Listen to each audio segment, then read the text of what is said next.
G'day, Battlers, and welcome to the G'day Battlers podcast. I'm PvP Steve, joined by my co-host Debbie Pebble, and we have a very special guest this time, someone that we actually not only talked about last week, but actually even had in the title of the episode last week. Come to sort of give us some insights. That human being Magmarman26, or if the G'day Battlers YouTube titles are to be believed, Magmarman10. So Yep, Magmarman, that welcome is in. what you put in the title in the last one. But yes, hi, hello.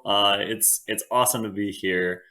And I'm down to get started on some chatting. Yeah, absolutely. Now, I will say, I worked out that when I attempted to type in Magmarman26, my mind went to another person in the PvP community, Math Magic 10, where it's like an M word, and a 10, and somehow... Yeah, can't really blame you there. Yeah, no, actually, getting the context of that is significant. It's very important. Like, this is what the people were waiting to know. But yeah, Magmarman, thank you for coming in. Essentially, just for people that aren't aware, that haven't listened to anything before this, the sort of main reason, sort of the big success that you've recently had is coming third place at Play Pokemon Toronto Regionals with some very unique Pokemon. And that's something we'll sort of get into in a little bit. But first off, let's start super basic, sort of who are you? Where did the name Magma26 come from? Where are you from? Etc. etc. Sure. So, yes. Hi, hello. I'm Magmarman26. The name actually originated not because Magmar is my favorite Pokemon. I like the evolutionary line, but I actually prefer the Electabuzz line. But my favorite Pokemon is actually Venusaur. I know, controversy. We're starting early on this podcast. But no, I just really liked the alliteration. That's kind of it. Alliteration's very fun to me. I live in the small-ish town of Barrie, Ontario, and that's where I've been for most of my life. I'm currently studying a little bit up north, in Aurelia, just for school purposes. I'm in my third year of my counseling psychology bachelor's degree, and I hope to get a master's degree a psychology program, and then hopefully have my own practice. That's amazing. Yeah, that's about it. That's such strong ambitions as well. As someone myself, I have my own practice in allied health, so I totally get what you mean by having your goals of where you are at the moment and where you want to get to. So yeah, no, that's a great goal to aim towards.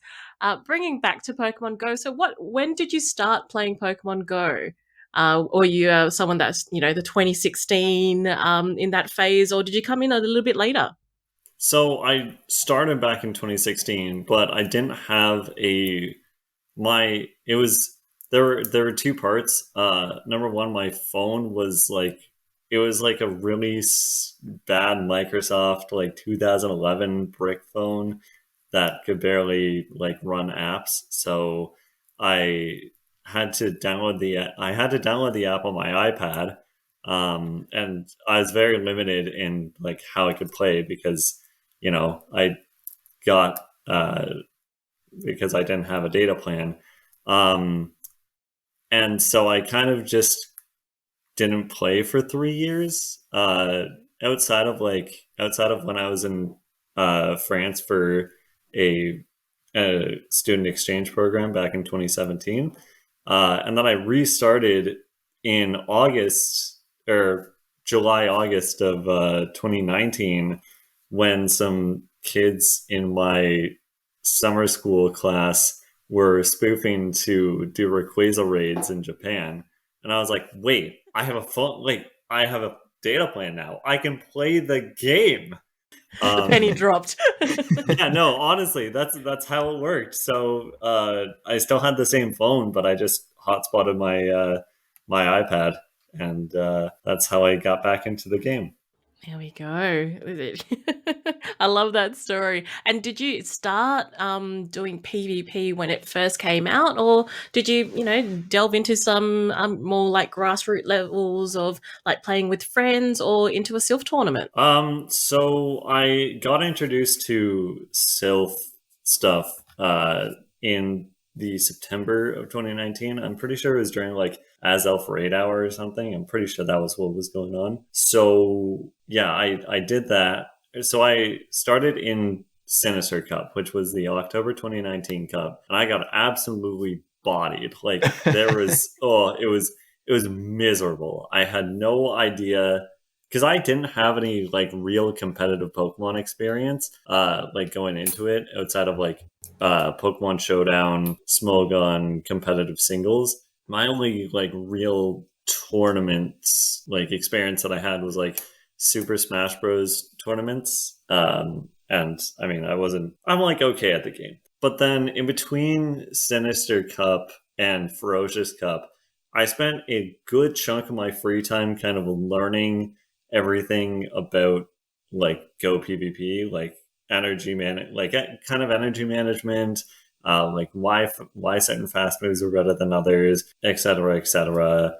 Like PvP poke stuff, and I can accredit a lot of my growth within that 1 month to J Farmakis videos, or just J Farm for short. Throwback. Just yeah, I know, right? And then in Ferocious Cup, I came through with a squad of Charm Raichu, Thunderfang Mightyena, Focus Blast Weavile, Pre-Incinerate Rapidash, Egg IV's single moved Vaporeon, and Egg IV's Shiny Alolan Sandslash.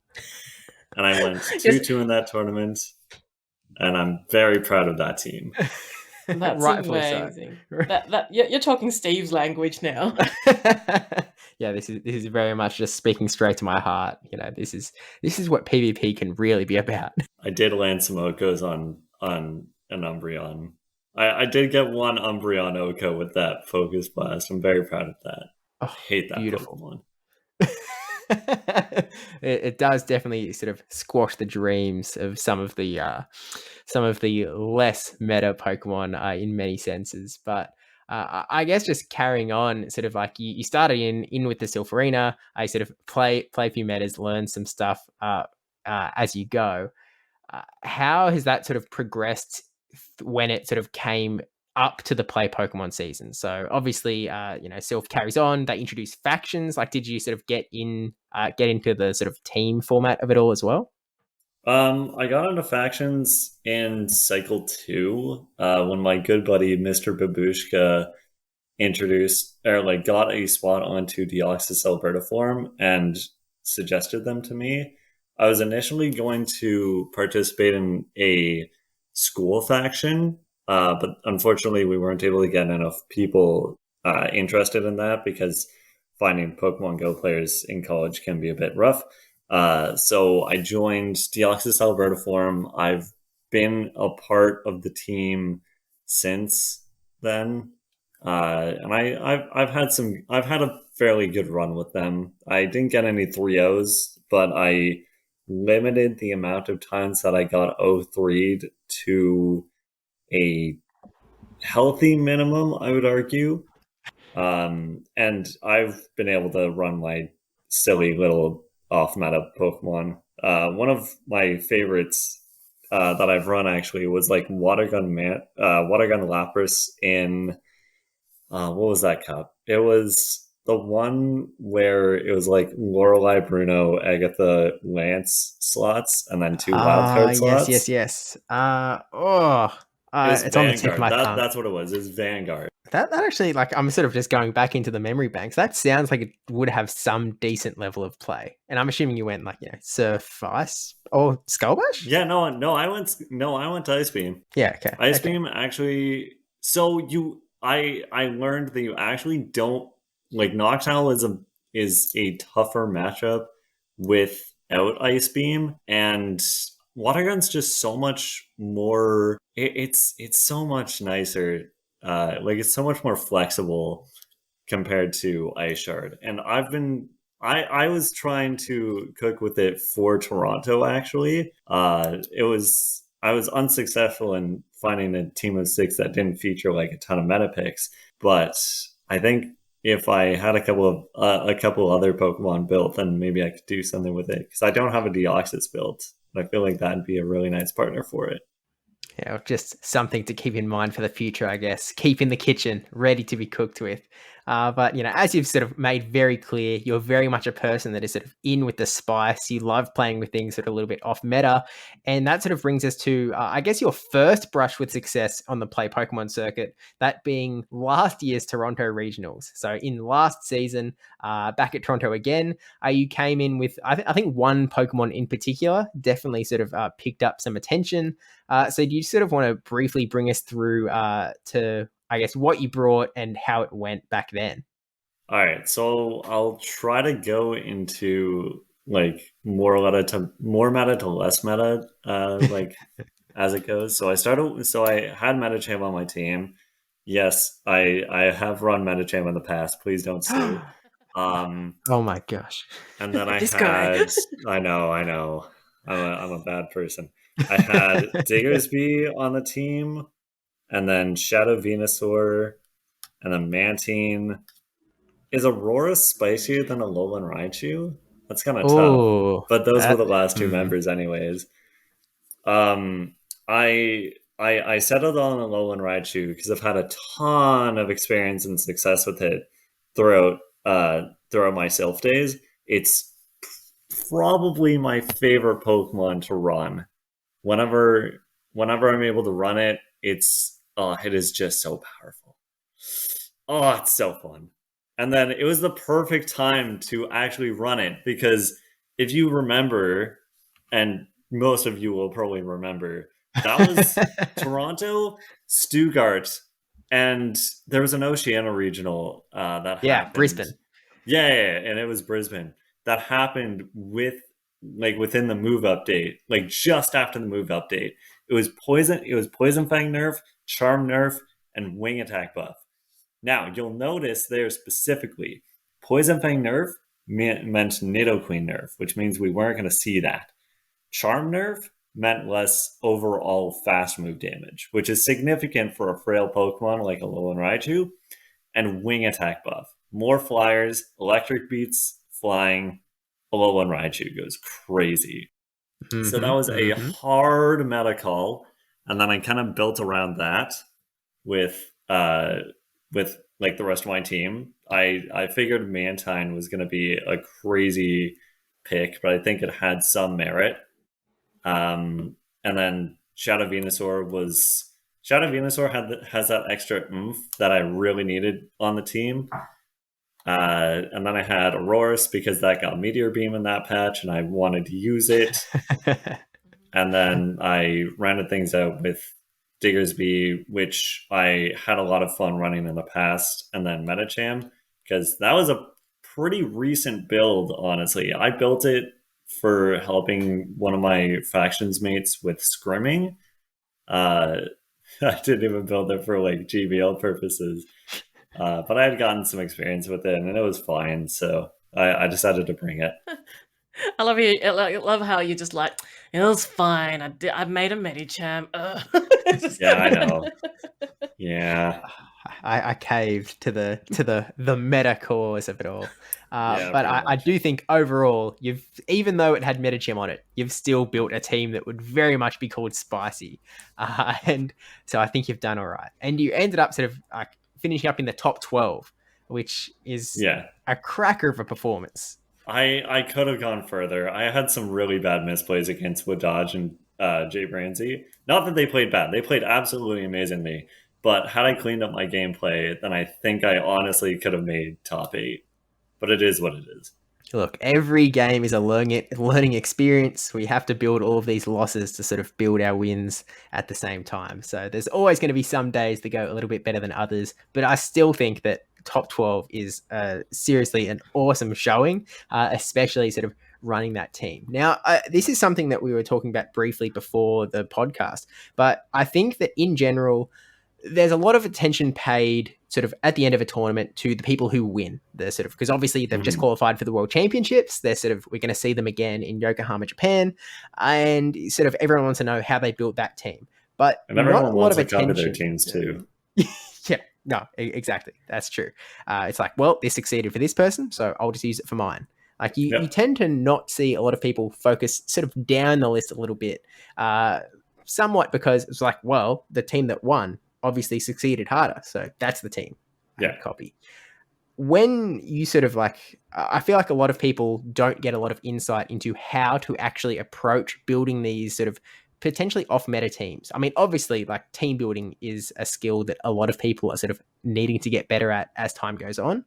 But I think that you can probably provide some level of insight that is a little bit different to what is already getting shared around. And so I sort of want to like quickly ask about, like, you sort of mentioned you started with that Alolan Raichu that was really like well placed for the sort of meta.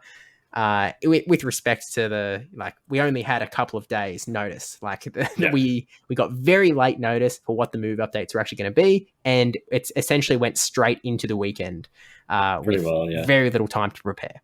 And so were you just like just to sort of like make this 100% sure, were you hoping that Alolan Raichu could be good the entire time, and so it was instantly like, I'm going to build a team around this Pokemon, and went from there?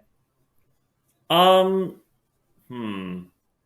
I mean, I had a read on the overall meta. I knew there was there was going to be less Nidoqueen, there was going to be less Charm, there was going to be more Flyers in the meta overall, but I didn't expect anything in the, like, I didn't know exactly how teams were going to be built, because I figured with less Nidoqueen there would be less of a need for like G-Fisk and Swampert and whatever, and that was not correct. I mean, like I saw a few like double ground teams there, and obviously like Medi G-Fisk was everywhere. There was some Reggie that had been brought back, because I know Nidoqueen stomped that really hard, and it still stomps it pretty nicely. But yeah, I can kind of attribute most of the success to just a hard meta call. Yeah, in fairness, when you are in those positions, that will come again. You know, that isn't the last time that we're going to see a last-minute move update that changes something in the first weekend of the new season. That is going to happen again. And so it is something that people have to be sort of aware of, ready to jump on, ready to try and give a read. And I think that those situations are always going to be a little bit predictive. It is going to be, at least in some part, to do with how well you can understand the meta that is going to be. And I think that the Alolan Raichu pick was definitely a really heads up one, that you've obviously surrounded with a very interesting team.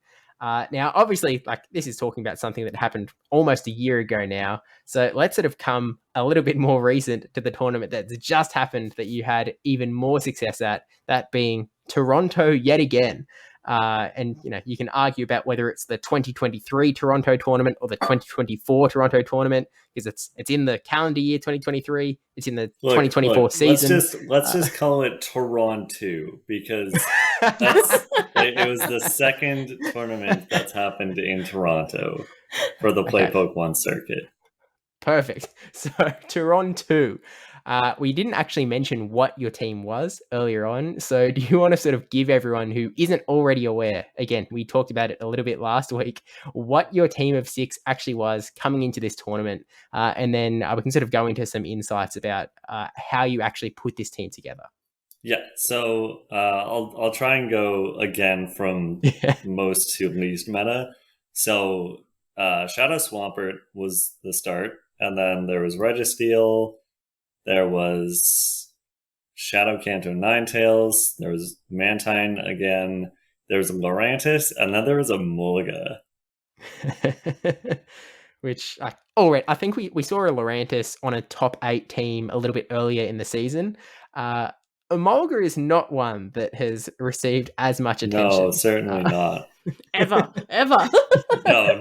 No, ever. You're right. It's so cute. I love it. I was like, yay! Yeah, I know I know almost every other Pokemon on that team has had like a really solid performance. Swampert and Registeel, I mean, who's surprised at that? Shadow Mhm. Kanto Ninetales, I know Cindy had success with that in Vancouver Regionals 2022. And then there was we did see that Lurantis top eight in a European regional, I believe. Hmm. And then Mantine is me Weedle's like one of his calling cards, and he won Stuttgart with it.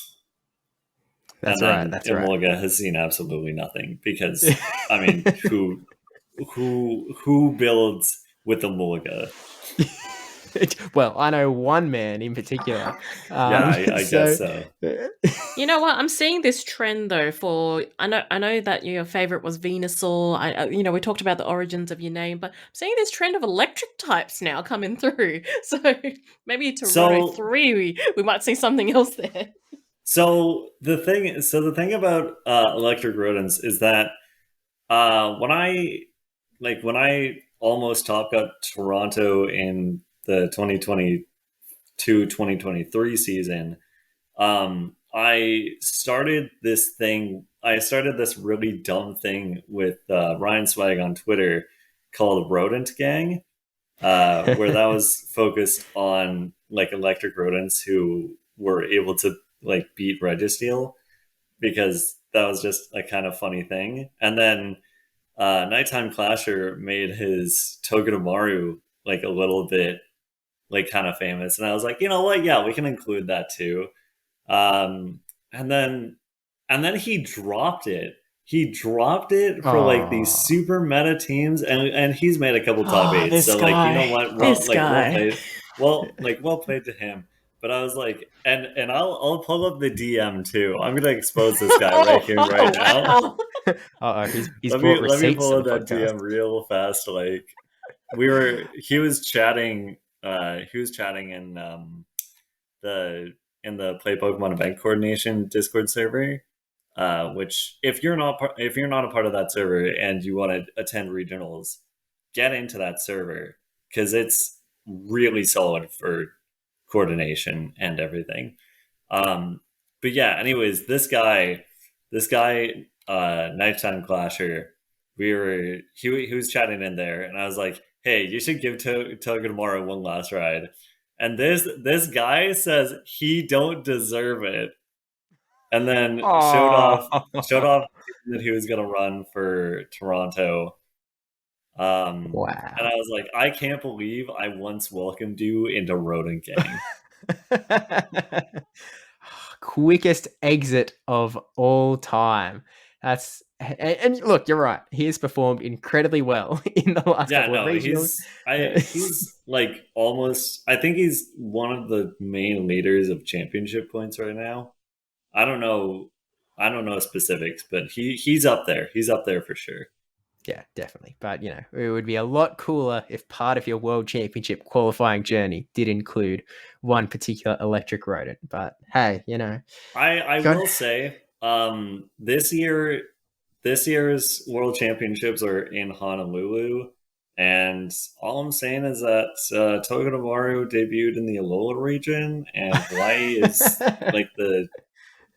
the real world counterpart of Alola. So if he doesn't run Togedemaru, then he's kind of a poser. Yep. You, Like, you heard it called here first. out.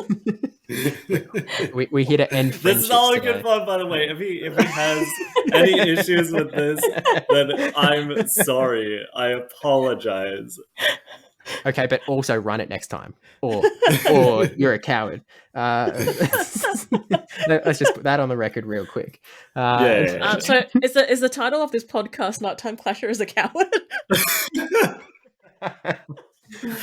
Or reserve judgments until the next regional, I guess.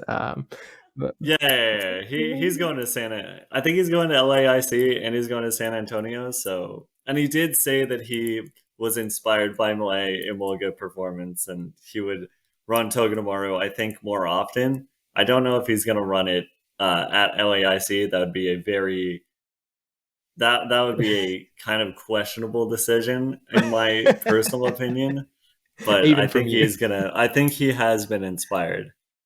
Okay. We'll hold our breaths until the next regional. We won't put all our hopes and dreams on LAIC, but we'll wait till he rocks up again and have a little bit more hope. So I guess coming back to your team with that Emolga, the Emolga pick that is very special, very much. Yeah. We were talking a little bit, Debbie and I, in the last podcast, that we just could not figure out where your team building started and where how it sort of progressed into a functional team. Were you using PB Poke Team Builder? Were you just sort of going through in your head, I need coverage for this, so then this Pokemon joins on? Were you thinking in cause? Where is your mindset as you're putting this just very unique, never done before team together? So I always, always, always, always go to PB Poke Team Builder. That is so important. That is absolutely step one to me. The thing is that there was actually a step 0 in this particular team, and that was participating in the Go Challenge that had happened the day before Toronto Regionals. I went 2-2 in that with a very slightly revamped version of the Toronto 2022-2023 team, where I just replaced Turon Aurora. 1? Yeah, Toron 1. Tur1 where I replaced Aurorus with my Shadow Kanto or Shadow Alolan Ninetales with Powder Snow. I went 2-2, which I was kind of disappointed about. And I was like, you know what? Alolan Sandslash kind of obliterates this team. I got to fix that. So I started. And most people at that point would go, Medicham is the fix. No. The thing is that I despise counter with such a passion that I wanted to make this team without any counter users because I hate the move. I think it deserves a nerf, and there's a lot of chat about it being absolutely necessary for the meta because how else are you gonna beat Steelix or how are you gonna beat Bastiodon? To which I say, we get buff Rock Smash, we get buff Low Sweep, we get buff Brick Break. We're not here to talk about that right now. So I started with my Shadow Kanto Ninetales, which some people might be asking, why are you running Fire Spin over Ember? Because we've seen that Ember is more consistent. We've seen it with Cindy's performance, and I'm pretty sure Rubik's was running it last year, and he got second in that one regional. I run Fire Spin because I have a very high ranked Shadow Ninetales, and I miss Ember breakpoints against stuff like Sableye and Alolan Sandslash and stuff. And the additional bulk alongside Fire Spin's energy generation lets me win the ones against certain Pokemon that I wouldn't be able to otherwise. So I started with that. And then it kind of amalgamated into I added Mantine because I love that Pokemon. It's so fun. It's quickly becoming one of my favorite mons to use. And then I added Registeel because I had experience with it. I added Diggersby initially because the Mantine Diggersby Registeel core, that's been my GBL line for some time. And then I added Lurantis, and then Emolga popped up on the recommendations for the 6.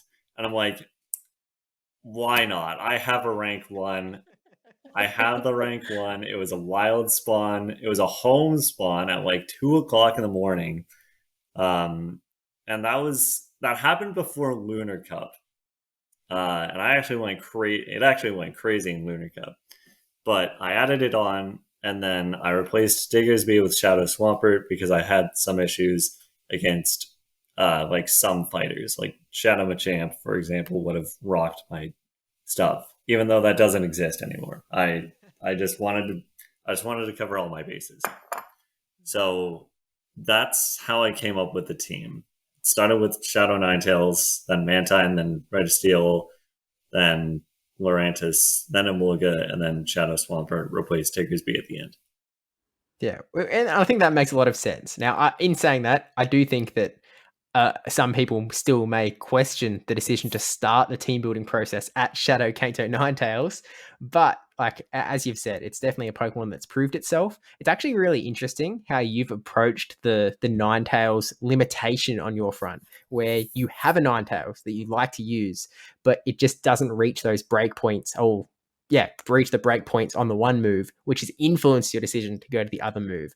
I feel like a lot of people would be in the sort of corridor mindset, just tunnel vision of, I want to use an Ember Ninetales, and therefore I need to get a Ninetales that has these IVs. I won't use it if I don't find it. I actually feel like that's not a perspective that I've heard very often. And maybe that's just because it's a very unique Pokemon in the sense that it does have two viable fast moves that operate slightly differently. But I feel like that's a really interesting perspective. And I hope that, like, at least for someone, that sort of sparks something in their head that maybe they can apply that to a Pokemon that they have, whether it's Ninetales. I do Or something have else. an Ember Ninetales as well. Like I have it built and everything. I've had more experience with Firespan. I've had more success with Firespan and like self metas and stuff. So I was like, I'll just run Firespan. Yeah. And look, again, evidently it has worked quite well with the most Metamon on your team sort of circling back at the very end to just fill the gaps, which I think is also an important part of when you're sort of coming at this wanting to build a spicy team. There's a time where you have to leave the pride aside and you have to go, Yeah, okay. it is important to have meta picks. You need when you're building a spicy team, it is important to have at least two meta picks in order to have a successful team. Three is like having a good mix of like 3 and 3 is generally preferred, but you can definitely get away with only two meta picks. And to be honest, Mantine is like kind of meta. And then like Ninetales is kind of meta enough. Yeah. So I there's feel that. like many people would disagree with you on those two fronts, but I think I can Mantine see has value in Mantine as sort of like it's got that place on, like, maybe it is on that outer rim, but yeah. I think It's most it's people like would count fringe it. meta. It's like fringe meta. It core breaks things. It has play against the general meta outside of Lantern. Don't put that thing on Lantern. Uh, Yeah, Even then, it does fine against Water Gun Lantern. It's just Spark Lantern absolutely destroys it. no, absolutely. Now, I guess with that in mind, you've built this team, you've gone through the PV Poke team builder. I guess one important question, just really quickly, when you have gone through that PV Poke team builder and you've sort of picked these Pokemon, were you, like, as you went, intentionally ignoring the meta picks that PV Poke kept recommending? Like, did Metacham keep showing up at the top of the list and you just said no? Or were they sort of like, as sometimes happens, was PV Poke sort of feeding you really weird suggestions and you just absolutely went for it? Um, hmm. I was intentionally ignoring some of the meta picks. Um, Yeah, no, there was no, yeah, actually, it was most of because like Mantine was like the fifth or sixth recommendation after I put Ninetales on the team builder, and then Registeel was like on the top or like the second or so, and then Lurantis was in a slew, like a swath of like other grass types. I just like Lurantis. Superior was recommended, but I was just like, yeah, I don't have as much experience with that. And then Emolga was one of the recommendations. It was like fifth or sixth or seventh on the list. Um, so yeah, like partially, but it was like half and half, I'd argue. Okay, fair enough. I mean, obviously, you're going into it with the mindset of, I would like to have some sort of spicy team, but as you mentioned before, there is some level of meta that you do have to accept at some point. It's just about being able to still build that balanced team at the end of it.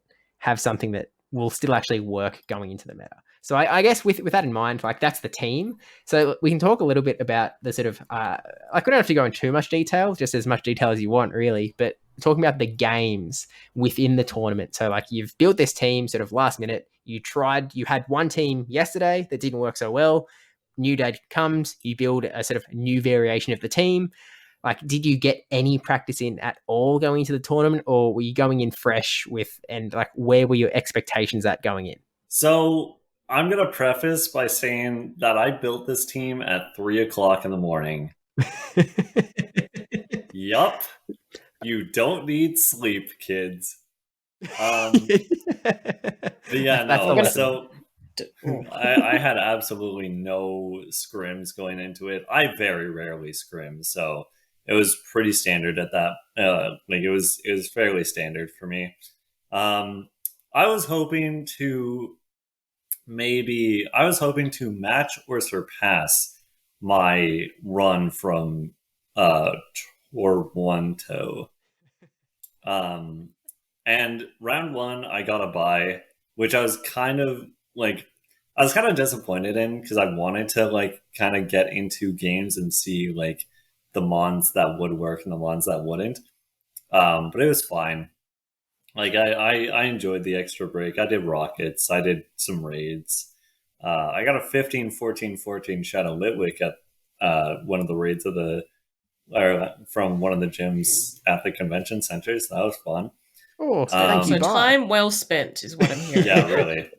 And then my round 2 opponent, what happened in the first round was my round 2 opponent got the 2-0, but he had made a team sheet error. He had put in that his Goldat was purified when it was actually Shadow. So I got a one game advantage going into the round 2 matchup. And so he won game 1, and then I made a couple of adjustments. He had run the same line as in game 1, and so I won game 2 fairly easily. So that was round 2. Round 3, I fought a guy. His name was Despicable. And before we get into that, I'd just like to say that my round 2 opponent was OBQ, who I had some self experience with. So we had known each other. This was the first time that we met, and it was really nice to get to meet him in person. Anyways, round 3 opponent, Despicable. His team was fairly meta. He had like Trevenant, Registeel, Carbink. There was one mon that I was very intrigued by, and it was Alolan Raticate. I respected the hell out of him for that. I bet. And honestly, that kind of made me think that I should improve the rodent gang guidelines. But anyways, so game 1 was fairly RPS. He ran what did he run? He ran Carbink. I think he ran Trev, and then he ran Registeel, and I ran Shadow Swampert lead, and that was just it was rough. It was rough for him. It was a rough game 1 for him, and then game 2, it was Alolan Raticate, Trevenant, and Registeel against my Mantine, Lurantis, and Shadow Swampert. So we play out the zeros. We actually tie in that matchup. That was something that I was not aware of going into it. We actually tied. I was fortunate enough to have a very high ranked Mantine, so that I can live two crunches as long as he didn't get a debuff, and he did not get a debuff. But then I didn't expect him to live the Aerial Ace and Ice Beam. So yeah, like we simul KO'd. I come in Lurantis, he comes in Registeel. I farm up a ton of energy because I'm not like I was kind of expecting Trev in the back. And I also just knew that Lurantis could tank a Focus Blast as long as I didn't debuff myself. So he throws Focus Blast, I think fairly immediately, and then I go into Swampert like pretty much right away. I play the twos out.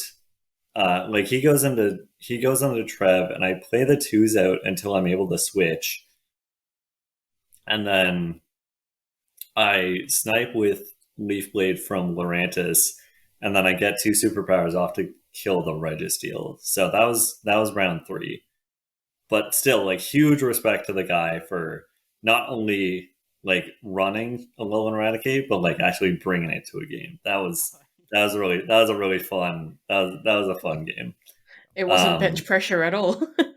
It was like my team's fairly neutral to that sort of thing. I was actually very neutral into Lickitung, which I was happy about. Game 4 was against Mason. Game 4 was against Magic Mason.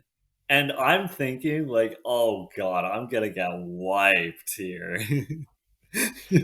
For those playing at home, Magic Mason was the one who won. He won to one one regionals. Yeah. He won that regional. So I was like, oh, I'm gonna get wiped. Game one was such a heartbreaker. I can't remember the full details of the game, but his Charge Bug lived. Like I threw a Weather Ball right away into his Charge Bug. It lived, and then it lived the Fire Spin on 1 HP and killed my Volt Switch. Had I done the 1 Fire Spin and thrown, and then thrown the Weather Ball and then gotten the Fire Spin off, I would have won that game. But I didn't because I didn't think I'd live the Volt Switch, and I thought Weather Ball would kill. So that was a bit disappointing. Game 2, Shadow Swampert, Mantine, and Ninetales against his Lickitung, Medi, and regular Swampert. I play we're playing the leads out, and then he goes into Medicham, and I go into Mantine because that's a thing that you do. And so I win that matchup. He takes out the Lickitung, or he takes out the Mantine with Lickitung. I get a Hydro off on the Lickitung. He shields it, and then I go into Ninetales, and he's staying in. He stays in for a bit and throws a Body Slam, and I'm like, oh, okay. If he's staying in, then that means that he doesn't have Swampert at the back, and then he reveals the Swampert, and I thought it was over. But I had a shield advantage, and he had delayed the switch timer. So there was actually some hope involved in this game. So I baited a Weather Ball, and then I landed an Overheat. He got both my shields with Hydros, and the Swampert was down to it was barely alive at that point. So I make a catch on the 3rd Hydro, and then he switches out immediately so as to prevent farm. He gets a Body Slam off with Lickitung, and I land a Weather Ball and then get the farm down.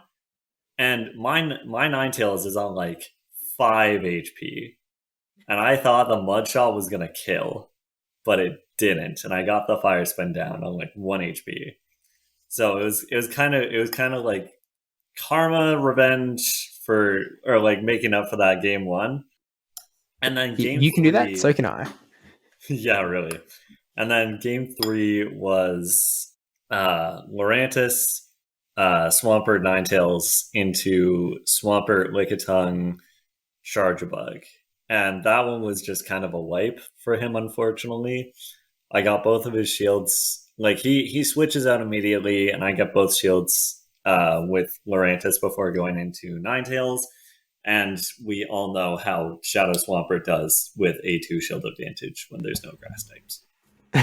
So yeah, that was at that point I was like, holy moly. So guys, I think I might be able to win this tournament actually. Well, you just beat the regional champ, so yeah, why I beat not? the regional champs, and I was like, wait, what? But then I was also popping up like, guys, I'm crazy, I'm wild, I can't be stopped.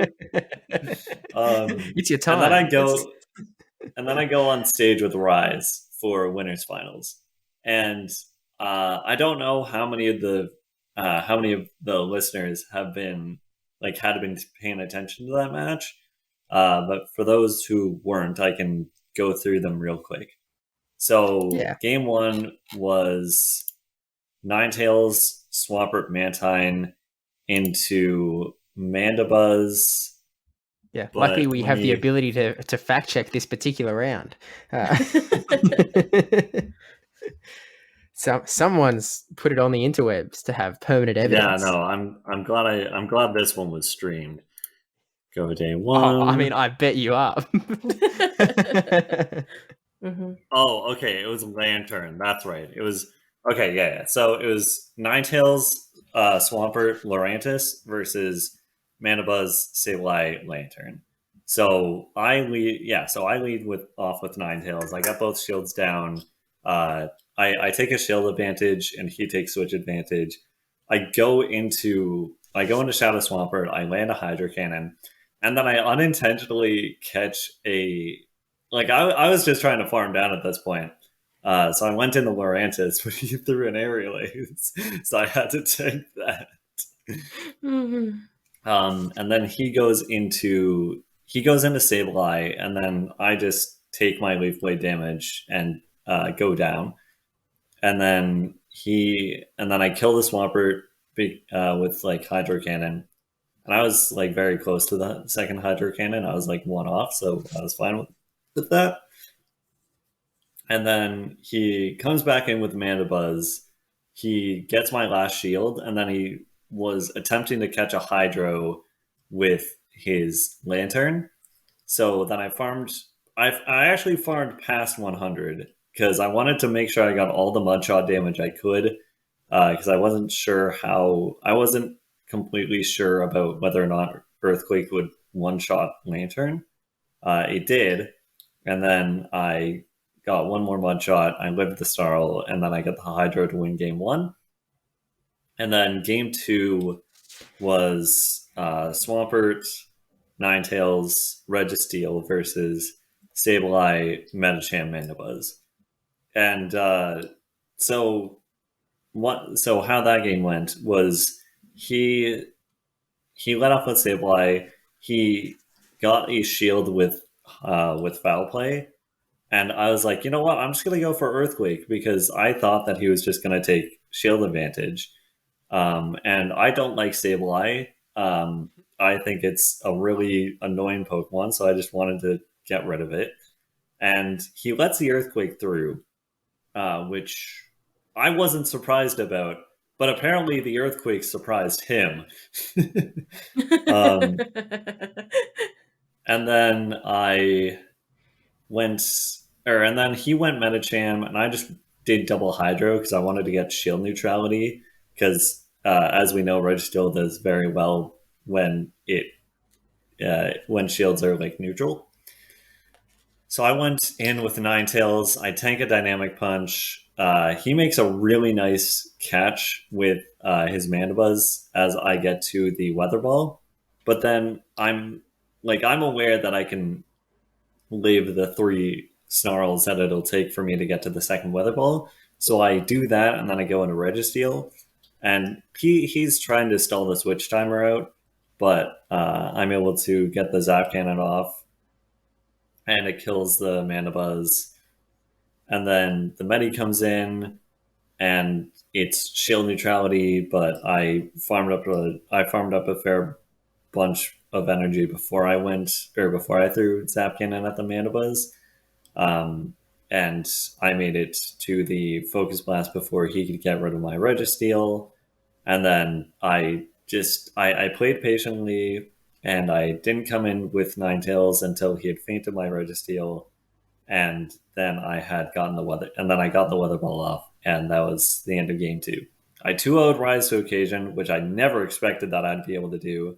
That guy is insanely good, and he's beaten me in. He has a positive record on me both in GBL and in Sylph, so that was huge for me. Yeah, and as it should be. Like Rise to Occasion, obviously an incredible battler. I think he still reigns as the top of the championship point leaderboards for someone that hasn't yet qualified. So he will qualify in the next couple of regionals, regardless of the results. Yeah. But he's a very strong battler, and I feel like. Have you had many opportunities to battle on stage prior to now, or is this sort of an early experience to be battling on stage against someone like Rise to Occasion? So in Toronto, I battled on stream in winners round three, and then I battled on stream in winners and losers finals. My winners final opponent in that year was Wadaj. So that was like it wasn't my first time fighting somebody of that caliber on stage, but I was way less comfortable fighting with Dodge than I was fighting Rise because I don't think I had ever had any sort of experience battling with Dodge before Toronto. We'll get there. Whereas I've had like way more opportunities to fight Rise both in GBL and in Sylph. So Yeah, right. there was that. And then my losers finals opponent was actually Jay Branzy, who's my factions captain, who I also didn't really have much experience fighting. But yeah. So Usually on there the was same that. team. Yeah, sure. Yeah. You had that little bit of extra understanding of how Rise might sort of battle, a little bit of experience battling him to get some understanding, Yeah. which, again, just being less of a scary, oh, I know that this person is just insanely good. I am just going to get crushed. Like there is that aspect of I have won before, even if it is like, statistically still in Rise's favor from how the Yeah. matches have gone in the past. There's been history of being able to win here, so it wasn't completely written off. Yeah.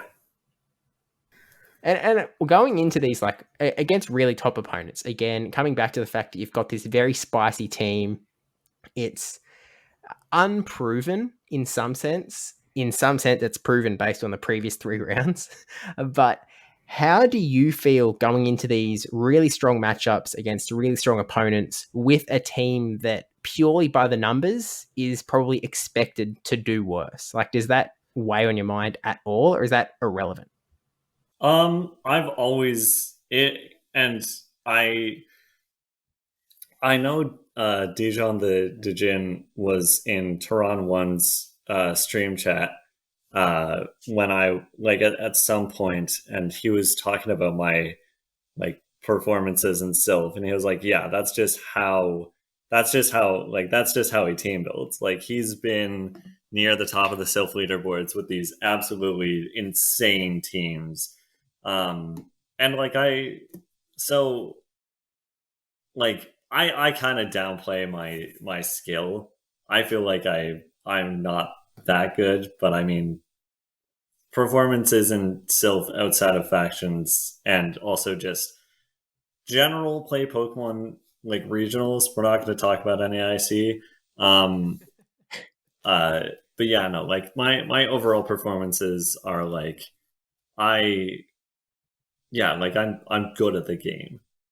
Yeah, Um, and obviously. so like when I make a spice team, I come in with the understanding that people have less experience playing against stuff that I'm bringing versus I know I have like a ton of experience like against the stuff that they're bringing.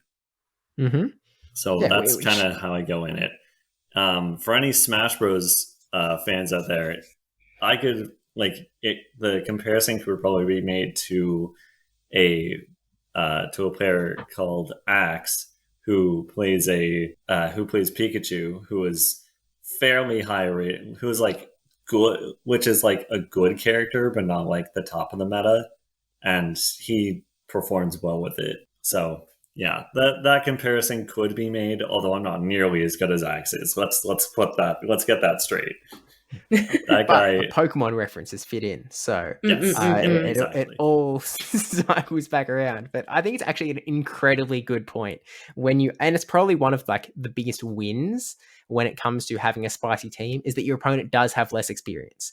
Now, Yes, some of these like really, really strong battlers will still be able to calculate in their heads, like, okay, I know that it's got this fast move, so it'll generate this much energy, so it'll get to these charge moves. Like they'll be able to mechanically figure out how that they're going to work, but they still yeah, don't have that experience playing against them. And it's sort of like you were saying earlier in the previous round up against Despicable, where you were in that matchup up against the Alolan Raticate. You didn't expect the Alolan Raticate to survive the moves that you threw at it. yeah. And I didn't expect it to tie Mantine. yeah, and like not having that knowledge puts you in a spot that you are more susceptible to making misplays, and it gives the opponent that is running the spicier Pokemon a little bit of a more of an opportunity to try and sort of force their way through, even though they aren't running the statistically best Pokemon, Yeah, which huge. it's so yeah. Like Spice gives you that advantage, but when you're playing Spice against Spice, generally speaking, you have no idea how things are going to end up because, like, come on, what kind of maniac brings Mantine? Like, what kind of maniac expects Mantine versus Alolan Raticate to be like a standard matchup? And I, like, not even just in GBL, but also just in any like GBL Cup. I don't think those mons have been meta in any GBL Cup, No, uh, none. like together. if Niantic sort Maybe of, Holiday Cup. Maybe Holiday Cup in the future. oh, yeah. I mean, I'm not sure how many people. I mean, for a start, I don't know how Oh many wait, people have no. actually built a Shadow Alolan Raticate. Like, have just built one. No, So, it wasn't Shadow. It was purified. okay, gotcha. But still, I don't But think there's that still. many of them running around. And if Niantic sort of goes back into the logs of how many times these two Pokemon have ever matched up against each other, it's not impossible that the answer is now one. uh, Yeah. but it is a very unique circumstance and can Yeah. really I mean it certainly worked for you sort of so far. So you go through, you beat Magic Mason, the winner of last year's regional, you beat Rise to Occasion, one of the best battlers in the entire world. That's already like huge, and so I can imagine that you're sort Yeah. of going into that next match with a lot more confidence. That was the end of day one. So yeah, I was in winner's side of I was in winner's side of day two fighting against Jackaloco in the second pot of winner's semis. I'm gonna go to that VOD and pull that up because I'm also forgetting his specific lines. You're Again, doing pretty well though, like considering like oh how yeah. many matches and things. I'm just like your memory for things is incredible, It's kind of actually. crazy how I'm able to remember all my non streamed matches, and then when it gets to the stream matches, I'm like, what happened? Well, here's the interesting thing, and it's actually something I've heard from someone else as well, is that there might be just inherently, subconsciously, that part in the mind where it goes like, I don't have to remember what happens because I can go That back and look at this anytime. that sounds accurate. I would not be surprised if that was the case. Um, but game one starts with Shadow Alolan Sandslash, Lickitung, and Shadow Charizard versus Swampert, Ninetales, and Mantine. When I was looking at this matchup the night before, I was like, there's no chance the Charizard did not come, so I have to be prepared for that. And that it worked out really nicely here because I shield the Ice Punch and then I farm up a fair bit, throw the Hydro Cannon, bye bye A Slash.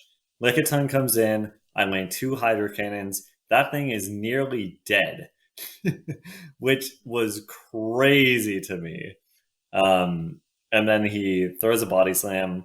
I come in Mantine because I'm like, he's probably going to switch. And if it is the Charizard, then I'm mad chillin'. And it was a Charizard. So I just threw Aerial Ace before he got to the Dragon Claw because switching takes a turn. And then he was only throwing Dragon Claws. And I wanted to save my shield for Ninetales in case a situation came up. And then he makes a really nice Weather Ball catch on the Ninetales after I get both shields down on the Charizard with Mantine. I come in Ninetales.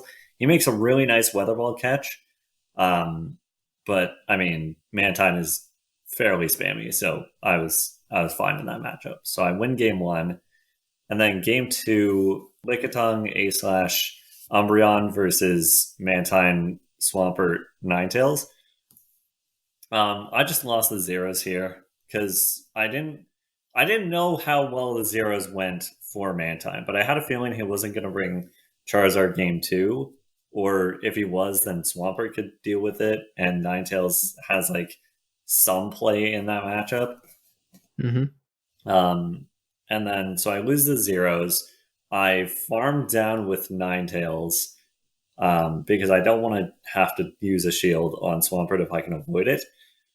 And then obviously he can't come in A/ into Ninetales. So he comes in Umbreon. I get a shield I get a shield with I get a shield with Overheat, and I switch into Ninetales. And then I switch into Swampert, and he lands a foul play. Or no, he throws foul play. I shield because I think, okay, it might be like A/ or something in the back. He comes in with A/. He throws an Ice Punch. We throw on CMP. I throw Hydro Cannon. He lives, and then he throws Ice Punch, and I'm like, well, this will do more damage than Umbreon foul play. So I shield that, get the farm down, and then I get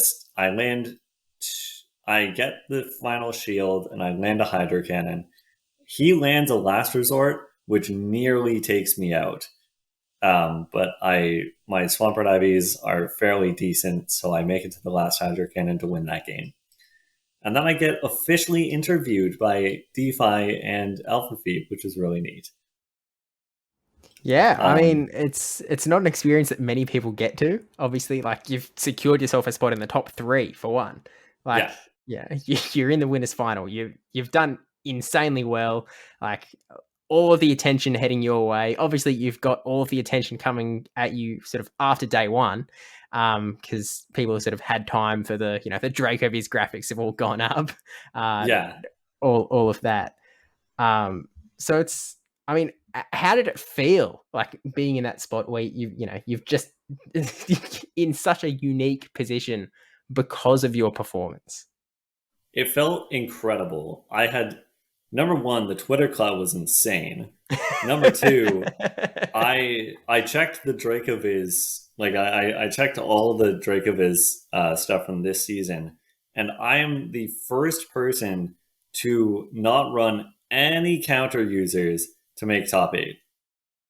That is a first for this entire season, and honestly, I would not be surprised if that was just a first in general. But even if it's not like the first in general, I am proud to be one of the only people to brandish that like specific qualification. That needs a medal in itself on Dracoviz. You know those little badges that you have at the top with your name? Like, it just needs to be one there. I made top 8 without counter. Yeah. Or Shadow Claw, for the record. That's true. Less used, but still. It's still plenty good. Yeah, I have a feeling that because obviously this season, like, it's a big surprise when someone doesn't use Medicham, and Wadaj sort of like kicked off the season replacing Medicham with Defense Deoxys and winning the first regional of the season. But you still are running a very strong Pokemon with a very strong fast move of counter. And it really is like a testament to not only like your skill in being able to build this team together that is able to cover itself and cover those cover the typings that counter would otherwise help you with, but also like being able to run in and know what to do with this team against teams that might have these these steel types or these rock types running around. Even like neutral matchups where counter sort of especially shines. Like, you throw a counter user up against a Swampert and you're still doing pretty decent. Like Medicham really puts on the hurt, partially just because of how good counter is. So it's seriously a massive accomplishment. And I have a feeling that it's going to be a while before we see someone do the same thing again, because unless something changes stats wise. Yeah. I would love to see it nerfed by 1 energy, but I don't know. I don't know what Niantic's thought process is with that. I mean, they give Breaking Swipe to Steelix, so Yeah, that's true. I mean, it is one thing that I think Michael from Niantic has actually mentioned somewhat specifically, in that because like they don't want to just constantly nerf the things that everyone has built and is good, in the sense that new trainers that are sort of joining the game, they sort of put all of these resources into building a Medicham. They don't want to nerf it straight away, but at some point the decision has to be made that people have had enough of a run. Medicham has not been like the strongest Pokemon before XLs, but XLs came out like 3 years ago or something, and it has been like the top of play Pokemon regionals since those started.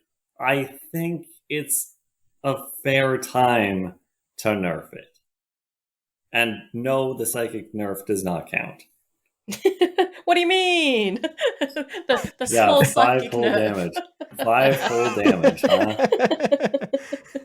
It's not like Medicham is still entirely viable without even running Psychic at all. It's not like Dynamic Punch really. Medi hasn't qualified anyone for the World Championships in the past, right? Not yet, but we'll see. No, yeah, not yet. Caleb Peng. I think. Wait. Was JJ running Dynamic or was he running Psychic? There's been some dynamic qualifications. We'll put it that way. No Psychic necessary. So it's a nerf to people who like to use Medicham with Psychic, not necessarily a nerf. And even then, not much of one. It's still very good. Yeah, he did run Dynamic. Yeah. So, Medicham nerf, in effect. Look, we'll get there one day. And I said this on the previous episode as well, and I sort of want to, I guess, feel free to weigh in. I'm okay with the current state of the meta overall for another 3 months, in the sense that people like yourself are sort of able to break through and perform really well with these spicy teams, even without a Medicham or these other big meta picks. And that is something that we haven't actually seen for a while. So I personally wouldn't mind if we don't rock the boat too much with the next move update, but interested to sort of know your thoughts on that. Or if it's just like, nah, screw it. We need to shake this thing up, get rid of, knock counter down a few pegs.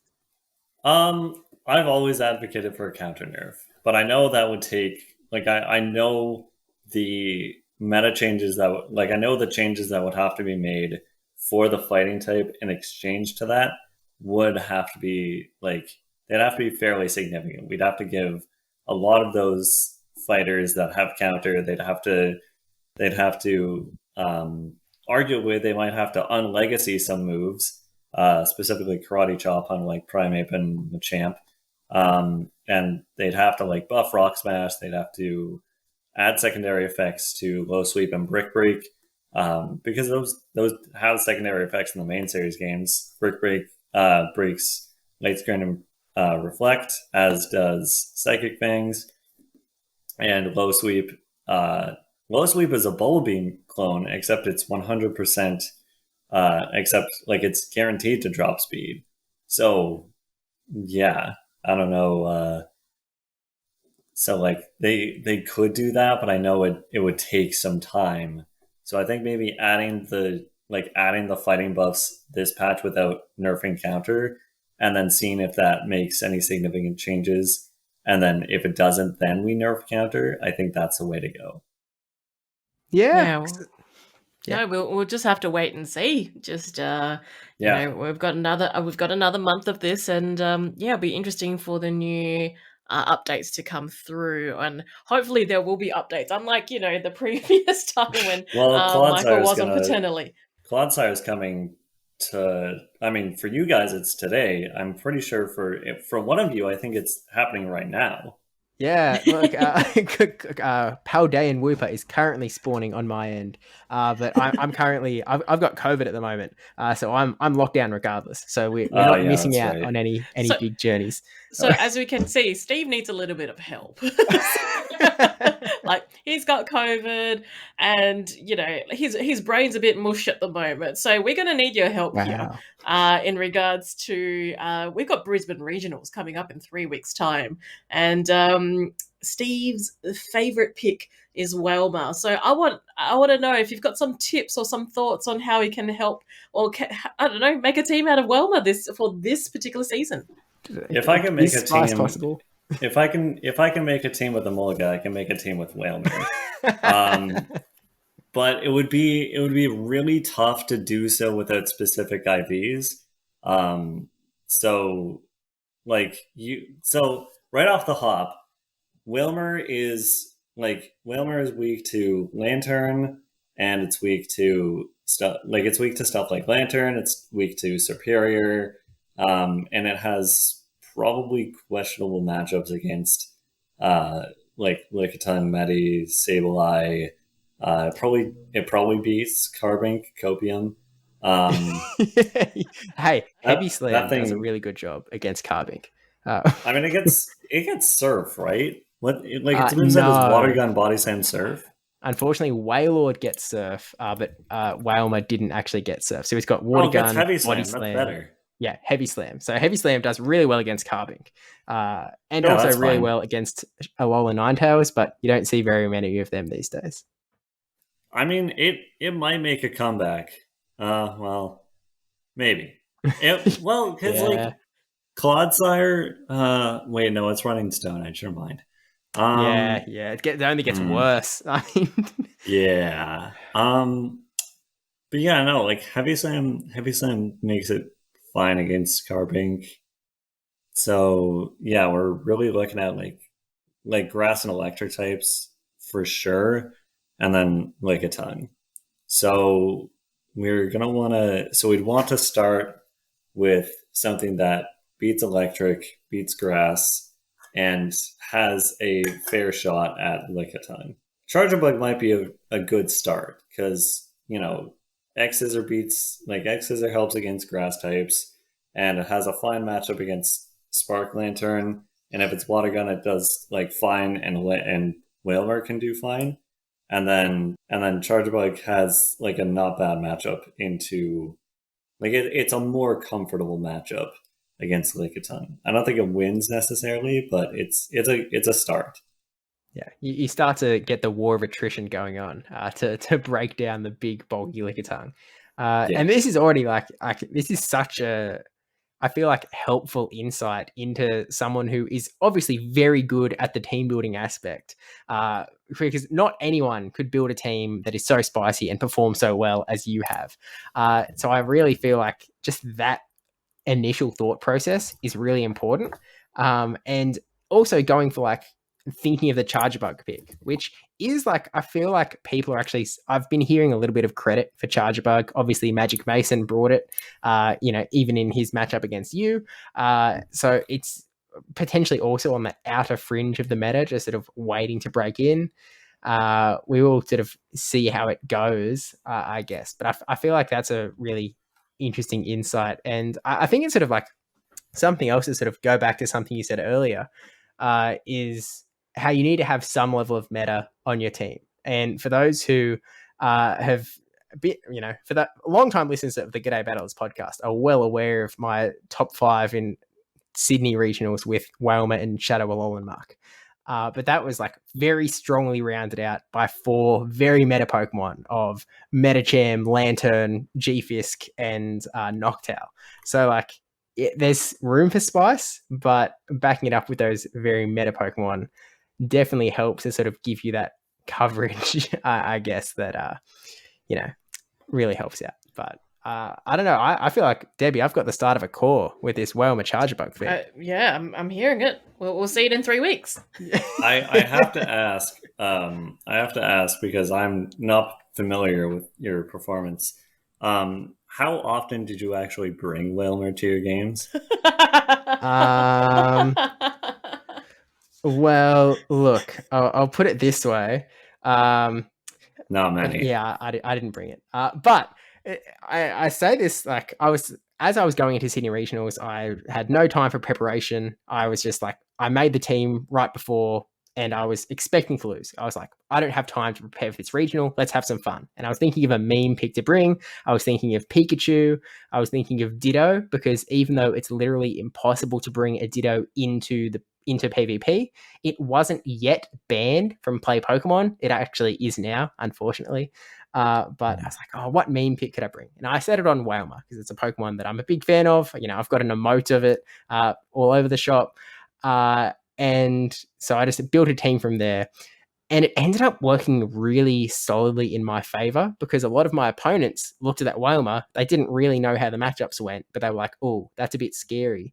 And I actually came up against a lot of Trevenants. And every time they would bring the Trevenant in.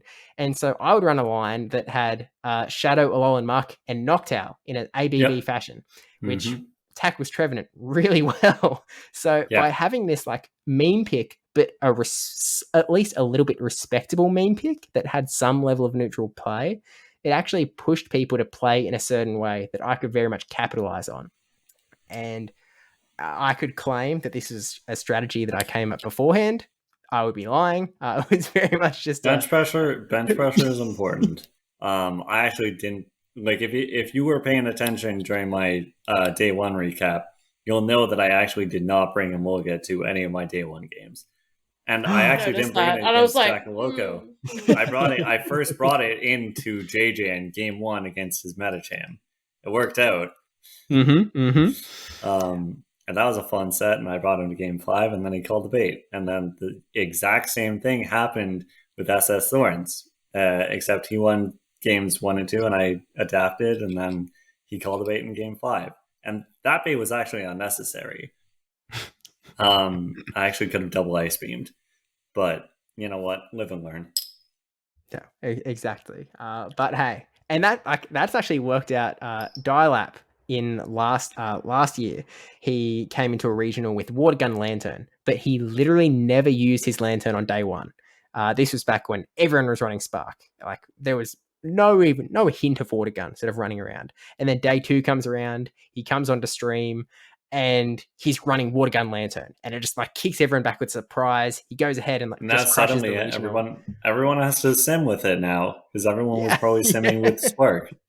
Yeah, and I mean, you know, nowadays, now that Spark has been, now that Lantern has been changed, there are a lot more Water Gun Lanterns running around, so it is a lot more meta. So people have to be prepared for it. But that there is legitimate value in sort of keeping things a little bit secret until day 2 as well. But I guess a Mulga moveset you could probably guess. Yeah, I mean, Aerial Ace has some merit now, but yeah, excellent. So I think again, well done on your run in Toronto. And I think what's more to come? Like, you know, what's coming down the track for the rest of the year and next year for yourself? So I wasn't gonna attend too many. Like I probably wasn't gonna attend any more regionals until I got 3rd. And I'm like, well, now I have to grind championship points. So I've been collaborating with my VGC friend who like attends some regionals, and we're gonna do Vancouver. That was like guaranteed, and we're in the planning stage for at least one more regional that like we could drive to, or well, carpool to rather. And then if I'm not quite there yet in championship points, like if I'm within striking range, then maybe I'll attend an AIC. But I'm not going to do too much travel. I'm a college student. I'm poor. So, yeah. Know the life. And look, if you do end up at NAIC this year, maybe no Buzzwalls. Yeah, no, that's no. I've hung that up. I mean, obviously, Unfortunately. because fighting types are just like, Yeah, look, because that's it the runs reason. counter, obviously. Yeah. Boo, counter. So that's why. Yeah, Just yeah, didn't gel with you. obviously. That's it. Yeah, it Should have didn't. The seen it. vibes were off. Now, The vibes. before we send you off, now we always end with a random question of the day. So, haven't been prepped with this. You don't know what's coming. So, the question is, if there was a battle with 20 duck-sized magmars versus one gigantic magby, who do you think would win? Choose carefully. 20. Wait. So, how giant are we talking? Like this Magby? Godzilla-like. Oh, Godzilla-like, dude. No, there's no shot. The Magby can literally just crush the Magmars. It doesn't get burned because it's a fire type, and then like the Magmars, their defense, like they have a low defense stat, and their HP stat is like kind of average. So Magby using like Stomp at that size, there's no shot. Okay, but what if this is after a karate chop buff? I don't think Karate Chop's Hypotheticals. getting buffed. I don't think Karate Chop's getting buffed. It's a Vine Whip clone, and the only reason we haven't seen it is because counter's broken. So yeah, like actually, what fast move does Magby get? I mean, Magby, that's a good question. I feel like it might have something. Ember. It probably does have Ember. I mean, we can go to our favorite website, Magmar got pvpoke.com. Scorching Sands too, didn't it? So I guess we have to factor that in. Okay, Magby actually does also have Karate Chop as well as Ember. Okay, yeah, Ember, Karate Chop, Brick, Big Fire Punch, Flame Burst, Flamethrower, Legacy Flamethrower. That's kind of interesting. Wait, Legacy on Magby? Yeah, Flamethrower is a Legacy on Magby. I don't know whether or not it's elite TMable. I guess I'll find that out real quick.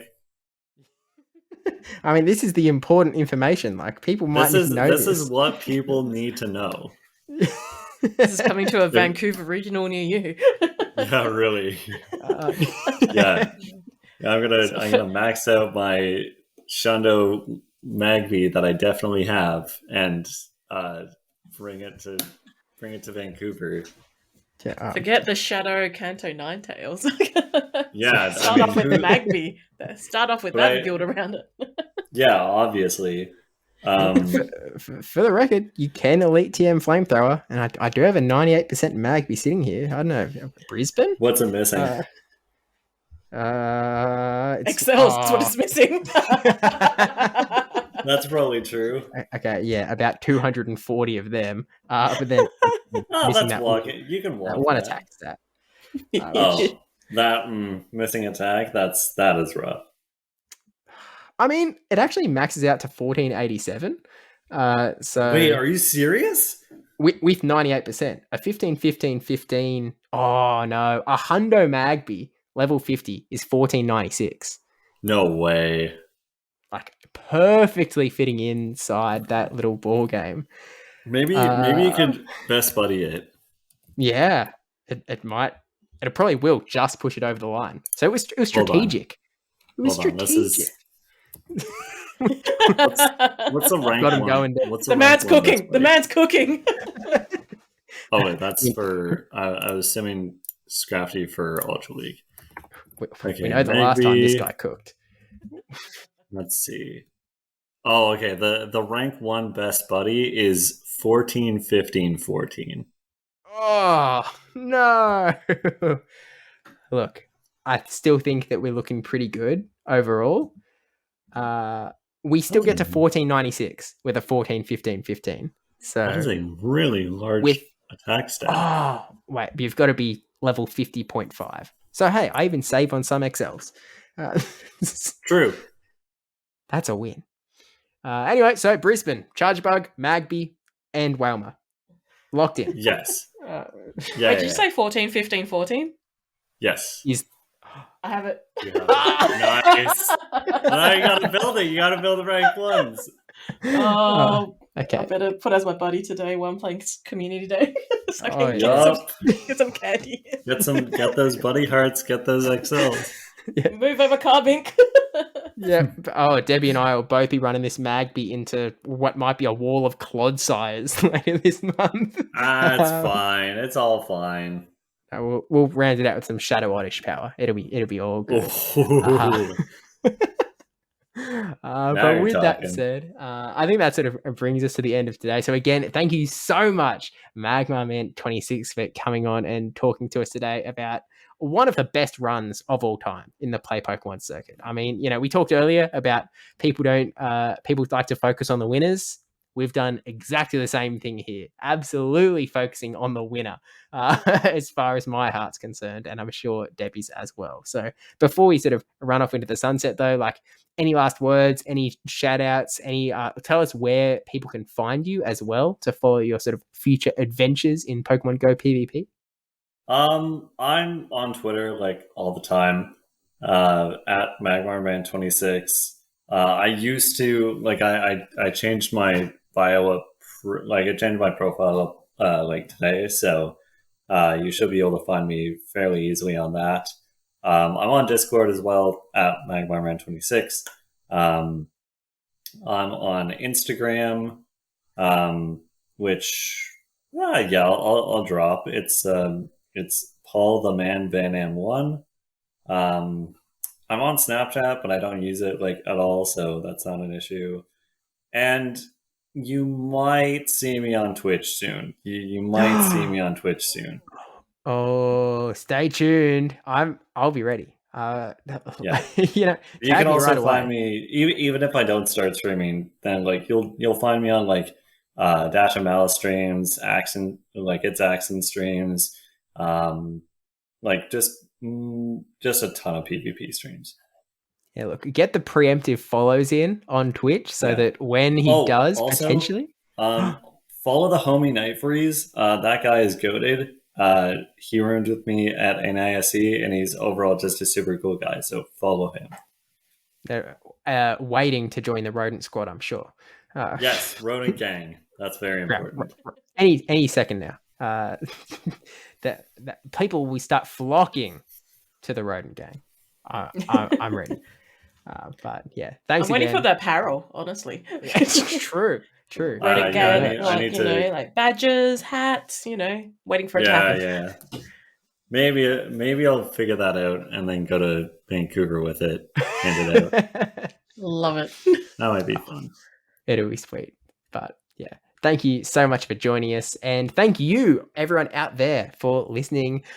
Be sure to all of Magmarman's links, we'll put them down in the description below, including the Twitch link, so you can preemptively follow, just for good measure, so that you're ready to go when the streams may or may not come up in the future. But yeah, this has been the G'day Battlers podcast.